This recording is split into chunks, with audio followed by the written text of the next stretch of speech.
You know, my underlying purpose in life is to live, learn, and pass it on, I think. You know, I've always believed in trying to make, you know, just trying to add value. I used to have the day I realized what my purpose was when I became really good friends with the trading floor manager in Toronto, Canada, a guy called John Telford. And Johnny Telford was about 6'11", probably the tallest man I ever met. And when he stood on the trading floor desk, he was well into like 7.5 feet.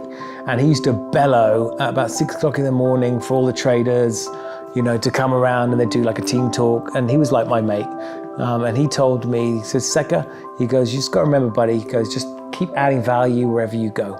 Just keep adding value wherever you go. That has resonated with me my entire life. Like any situation, at any moment in time, you have the opportunity to be an example or you have the opportunity to be a warning. And I try and choose an example every time. You know, way too many people are bitching and complaining and being victims and, you know, falling into a line of falling into a line of warnings when they could otherwise be an example. And I really found that in that moment of conflict, in that moment of jumping into fight or flight, I can kick myself out of that by asking myself a better question. I've seemed to found that in my life, the answers to life are always in the quality of the questions that you ask.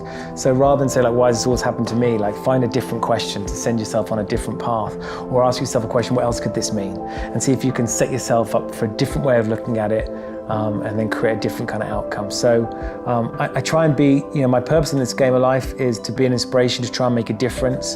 I'm passionate about learning things and I'm enthusiastic. I'm 44 years old. I still feel like I'm 14 or 24 or something like that.